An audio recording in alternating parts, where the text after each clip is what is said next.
Look at these cherry tomatoes. Aren't they just perfect? I'm going to get some fruit salad.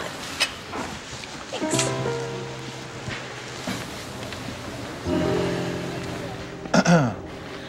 My bathtub won't drain. Do you have an opening in a day or so? You are Mr. Reuter, right?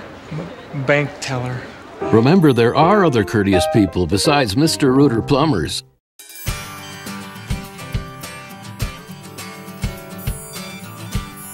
Being here makes me smile a lot.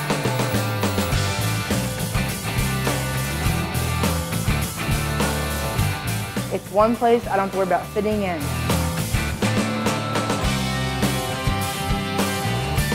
I learned how and why to make a difference. Forum Christian Church. Connecting, growing, living. Closed captioning provided by eNet, your pay-as-you-go work comp specialists.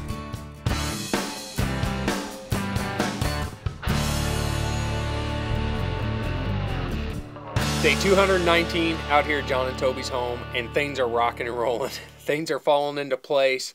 This is exactly what we've needed to come around here at this custom home. We've got paint. The first coats of paint are completed, and now Ed Ivy showed up today, gave us great news, called us this morning and said, hey, I can start the brick. So the brick had already been delivered along with all the mud, and they've actually got some course rows already set on this brick. So we're going to talk to Ed about the brick process. Talk us through a little bit about the installing the brick process. Now, this row right here is a course row, correct? Yes. Okay, so that's one course row, and then basically you stagger the joints. That way it all stays tied together throughout the brick process, correct? That's right. At the bottom of bricks is this rope right here. Tell me a little bit about what that is. That is a weep rope, and the general idea is that if moisture should get behind the brick, then it can leak off slowly from that weep rope right and not do any damage to the foundation. Every 7 courses on 16-inch increments, because that's where your studs are, then we put a wall tie. So basically, if this was a multiple of 7 right here as your next row, you would actually take this 2 screws into a stud, and then your next course row you would mud, and that would get mudded over top of it, just like that, correct? That's right. And that's how the application keeps it all tied together. That's right.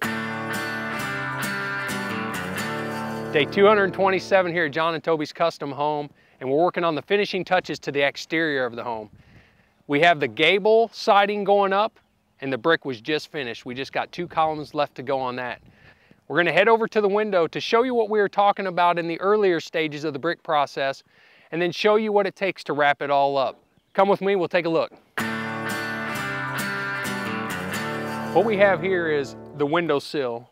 Some cases, they'll end that windowsill right here. In this particular case, to give it a little bit more character, a little bit more pop, we brought that windowsill from the left of the ribbon all the way to the right side of the ribbon. Windowsill, this is your ribbon row. That's where they take the brick, put it on edge, goes all the way up. At the very top of the window, we have what is called a soldier row. That gives it a little bit more character, a little bit more depth. Really sets the brick apart right around this window, and that's what we wanted. The other thing that we have to finish the brick all the way up, finish it all the way out, is what they call a row lock. That has a nice little edge on it, little sill, and it's got a little slant to it, and it finishes it all the way out and actually extends out a little bit to give it a little bit more character. This particular house, we wanted siding above the brick on the main wall parts. So we had to have something that gave it a little character and set it apart.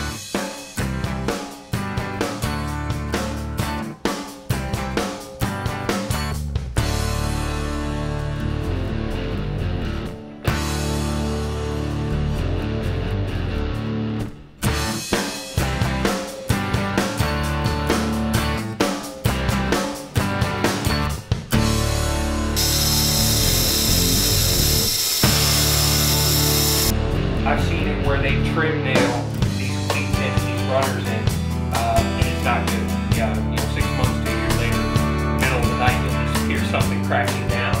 And so we make sure we do not do